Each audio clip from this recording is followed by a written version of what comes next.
Hello दोस्तों, आप सभी का स्वागत है आपके अपने यूट्यूब चैनल नॉलेजपुर पर। जैसा कि आप सभी जानते हैं कि अब आप नॉलेजपुर चैनल के सहयोग से 10वीं के सभी सब्जेक्ट की तैयारी कर सकते हैं, वह भी निःशुल्क में। आपको एक भी रुपया देने की आवश्यकता नहीं है। हमारे चैनल पर सभी सब्जेक्ट की पढ़ाई शुरू हो चुकी है और सभी सब्जेक्ट का अलग अलग प्लेलिस्ट भी बना दिया गया है। अगर आप किसी भी सब्जेक्ट की पढ़ाई करना चाहते हैं तो आप उस सब्जेक्ट के प्लेलिस्ट को खोलिए और वहाँ पर आप सभी वीडियो को देख सकते हैं।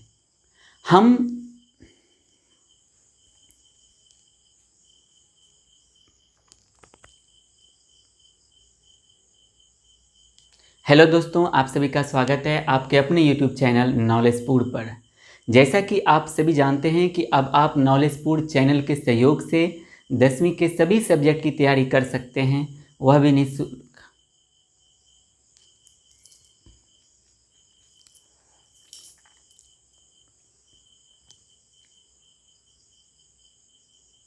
हेलो दोस्तों, आप सभी का स्वागत है आपके अपने यूट्यूब चैनल नॉलेजपुर पर। जैसा कि आप सभी जानते हैं कि अब आप नॉलेजपुर चैनल के सहयोग से 10वीं के सभी सब्जेक्ट की तैयारी कर सकते हैं, वह भी निःशुल्क में। आपको एक भी रुपया देने की आवश्यकता नहीं है। हमारे चैनल पर सभी सब्जेक्ट की पढ़ाई शुरू हो चुकी है। अगर आप किसी भी सब्जेक्ट का पढ़ाई करना चाहते हैं तो उन सब्जेक्ट का आपको प्लेलिस्ट मिल जाएगा हमारे चैनल पर, क्योंकि चैनल पर सभी सब्जेक्ट का अलग अलग प्लेलिस्ट बना दिया गया है। मैं आपको पढ़ा रहा हूँ सोशल स्टडी। सोशल स्टडी में हमारा ज्योग्राफी का एक चैप्टर, हिस्ट्री का एक चैप्टर, सिविक्स और पॉलिटिकल साइंस का एक एक चैप्टर, यानी चारों का एक एक चैप्टर समाप्त हो चुका है और मैंने उन सभी का PDF भी दे दिया है। हम आज के वीडियो में पढ़ेंगे किसके बारे में, तो अर्थशास्त्र हम पढ़ेंगे, यानी अर्थशास्त्र में यह हमारा दूसरा अध्याय है। याद रखिएगा, हमारा पहला अध्याय समाप्त हो गया है और पहले अध्याय से बहुत सारे बच्चों को फ़ायदा पहुंचा है, क्योंकि मैंने वहां पे पार्ट वाइज टॉपिक चुन चुन के मैंने पढ़ाया है। आप एक बार अगर 2 या 3 पार्ट में वीडियो आया है, अगर उनको आप देख लीजिएगा ना, तो आप कभी भी राह चलते किसी को समझा दीजिएगा पहला अध्याय इकोनॉमिक्स का, यानी अर्थशास्त्र का। तो हमारा दूसरा अध्याय है आज का राज्य एवं राष्ट्र की आय, यानी राज्य की आय और राष्ट्र की आय। हम इसके बारे में पढ़ने वाले हैं इस पूरे अध्याय में कि राज्य की आय में बढ़ोतरी कैसे होती है, या फिर हम राज्य की आय निकालेंगे कैसे। उसी प्रकार से राष्ट्र की आय के बारे में हम पढ़ेंगे। तो सबसे पहले यहाँ पे बेसिक क्वेश्चन आता है। हमें राज्य तो समझ में आ रहा है, हमें राष्ट्र भी समझ में आ रहा है, लेकिन ये आय क्या है सर? आपके दिमाग में क्या यह क्वेश्चन बना? अगर क्वेश्चन बना तो आप फिर जिज्ञासु हैं। तो हमने यहाँ पे लिखा है आय। आय का क्या मतलब है? जब कोई व्यक्ति किसी भी प्रकार का शारीरिक या मानसिक कार्य करता है और उस कार्य के बदले जो उन्हें पारिश्रमिक मिलता है, पारिश्रमिक मतलब जो उन्हें फल मिलता है, कुछ वस्तु मिल सकता है, उन्हें रुपये पैसे मिल सकते हैं, तो जो उन्हें पारिश्रमिक मिलता है हम उसी को उस व्यक्ति का आय कहते हैं। आय का मतलब क्या हुआ? अगर कोई भी व्यक्ति आपके घर में काम करने आता है तो आप उसके काम के बदले आप उसको क्या दोगे? या तो आप उनको रुपये दोगे या फिर आप उनको अपने घर का कोई वस्तु दोगे, 10 केजी अनाज या इस प्रकार से कुछ भी आप उनको दोगे। तो जो आप उन्हें रिटर्न करोगे, जो आप उन्हें दोगे, वही चीज़ उस व्यक्ति का आय कहलाएगा। क्या आपको आय समझ में आ गया? फिर से समझिए, आय का मतलब क्या है कि अगर कोई भी व्यक्ति शारीरिक या मानसिक कर्म, शारीरिक मतलब कुछ शरीर से मतलब वजन उठा के ऐसा कोई कार्य कर रहा है, या मानसिक कार्य, जैसे मैं आपको समझा रहा हूँ तो मेरा शारीरिक कार्य नहीं हो रहा है, ये मेरा मानसिक कार्य हो रहा है। तो अगर कोई भी व्यक्ति शारीरिक या मानसिक कार्य करता है, उस कार्य के बदले उस व्यक्ति को जो पारिश्रमिक प्राप्त होता है, हम उसे ही उस व्यक्ति का आय कहते हैं या आय कहेंगे। मुझे उम्मीद है अब आपको समझ में ये आ गया होगा कि आय क्या है। ठीक है, तो आय का क्या मतलब है, कोई व्यक्ति है ये परिश्रम करेगा, मतलब मेहनत करेगा।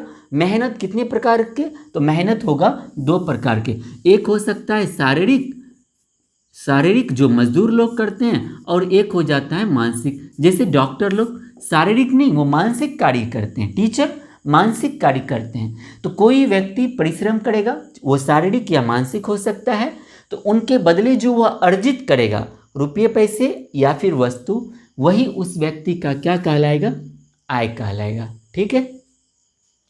उनके बाद देखिए क्या है, आय वह मापदंड है, मतलब मापदंड मतलब हम आय से ही पता लगा सकते हैं। आय वह मापदंड है जिसके द्वारा देश के आर्थिक विकास की स्थिति का आकलन किया जा सकता है।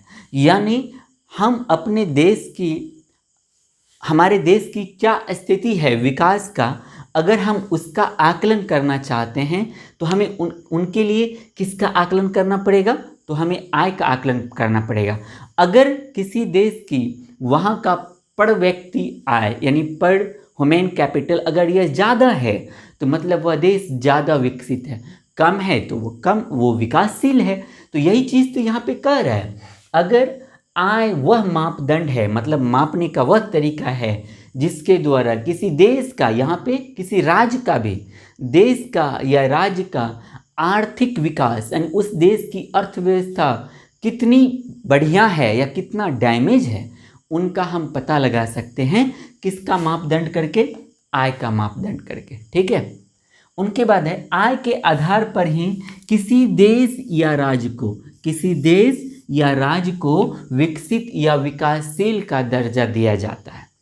जिस देश की आय ज़्यादा होगी, जिस देश का अर्थव्यवस्था बढ़िया होगा, वहाँ के लोगों की आय बढ़िया होगी। अगर लोगों की आय बढ़िया होगी तो उस देश को हम बोलेंगे विकसित देश। या अगर किसी राज्य का आय बढ़िया है तो हम उस राज्य को बोलेंगे विकसित राज्य। मतलब आय के आधार पर ही किसी भी देश या राज्य को विकसित या विकासशील का दर्जा दिया जाता है।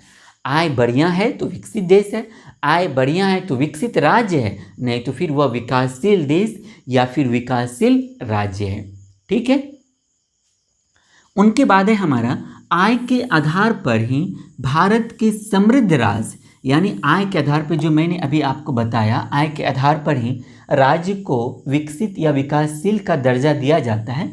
तो उसी दर्जे के आधार पर यानी आय के आधार पर ही भारत के समृद्ध राज्य कौन सब कहे जाते हैं, तो वो गोवा हो गया, दिल्ली, चंडीगढ़, हरियाणा, इस प्रकार के राज्य को भारत का विकसित राज्य का दर्जा इनको दिया गया है, क्योंकि यहाँ का पर कैपिटल इनकम और दूसरे राज्य की तुलना में ज़्यादा है।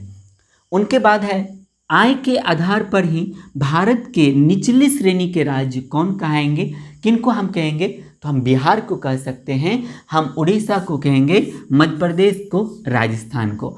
और लगभग चीज़ों में आप देखिएगा तो बिहार का जो स्थिति है वह हमेशा नीचे से टॉप होता है, यानी और दूसरे राज्य ऊपर से टॉप करते हैं और हमारा बिहार नीचे से टॉप करता है।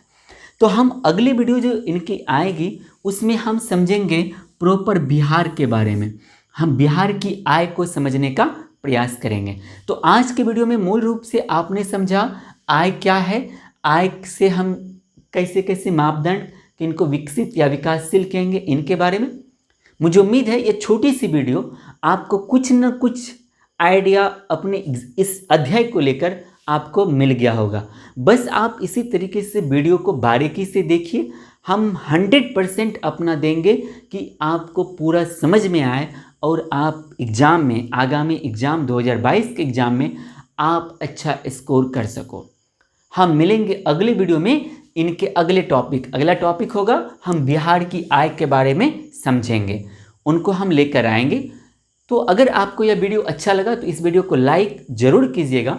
लाइक करने के साथ साथ इस वीडियो की लिंक को आप अपने सभी दोस्तों के साथ और आपके रिश्तेदार में अगर कोई पढ़ने वाले आपके भाई बहन या कोई भी है तो उनके साथ शेयर ज़रूर कीजिएगा।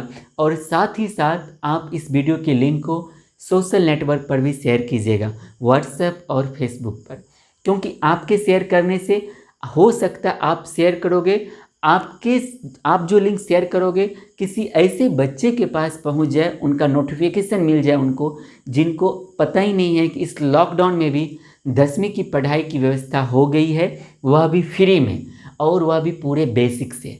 तो आप ज़रूर शेयर कीजिएगा, क्योंकि आपके शेयर से किसी का भला हो सकता है और हमें एक दूसरे का मदद तो करना ही चाहिए। यह हमारे भारतीयों का कर्तव्य है और हम भारतीय इसी के लिए जाने भी जाते हैं। हम मिलेंगे अगले वीडियो में, तब तक के लिए जय हिंद, जय भारत।